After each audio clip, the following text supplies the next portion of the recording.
सर्वांना कशा आहात? सर्वजण मजेत असतात. चाललंय माझं संध्याकाळचं. आता खिचडी बनवली. खिचडी बनवते. मूग मसूरची डाळ आणि खिचडी तांदूळ असं खिचडी बनवली. सांगायचं म्हणजे काय,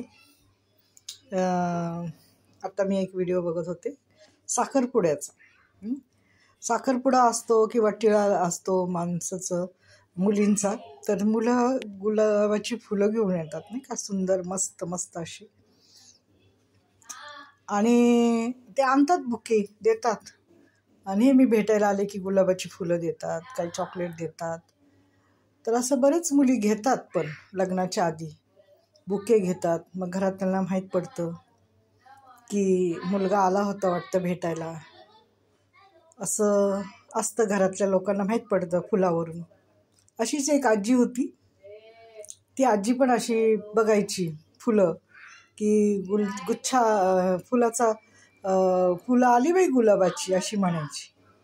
आणि मग तिला समजायचं की त्या मुलीला भेटायला तिचा नवरा आला होता, त्यानेच दिलेले हे. तर असं असतं बघा, घरातले म्हाताऱ्या माणसांना देखील माहीत असतं. गुलाबाचा फोन कोण देणार? ती आजी म्हणायची, कोण देणार? आला असेल तिचा होणारा नवरा म्हणून त्याने दिलं असेल ते. असं ते गुलदस्त म्हणजे गुलाबाच्या फुलावरून ती ओळखायची. आणि मुलं देतात, आणतात आणि देतात. परंतु कालांतराने काय होतं, ते सर्व विसरून जातात मुली, है की नाही. आणि एकच धरून बसतात. त्यांच्या मनामध्ये काहीतरी असतं, सासू सासऱ्याविषयी, नवऱ्याविषयी, इतर नातेवाईकांविषयी.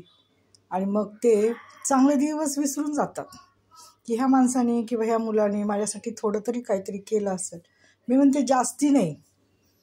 आता 100% तर कुणी नसतंच देत. त्यातल्या त्यात 10%, 20% चांगलंच करतात ना मुलं, चांगलंच देतात. असं काही म्हणतात का नाही की काही सुकलेली फुलं आणतात का मुलं? नाही, देताना ती चांगली टवटवीत ताजी फुलंच घेऊन येतात.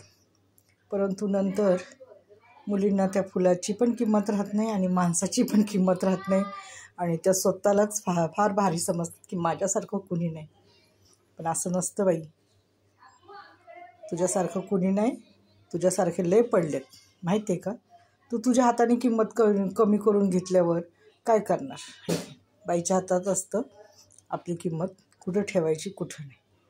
बायका स्वतःच्या हाताने जर किंमत कमी करून घेत असल्या तर त्याला काही इलाजच नाही, नाही का. समाजात म्हणा, घरी म्हणा, दारी म्हणा, सर्व ठिकाणी स्त्रिया ह्या आपल्या हाताने, आपल्या वागण्याने, आपल्या बोलण्याने, आपल्या राहण्यामानाने त्या आपली स्वतःची किंमत कमी करून घेतात, एवढी मात्र खरी. धन्यवाद.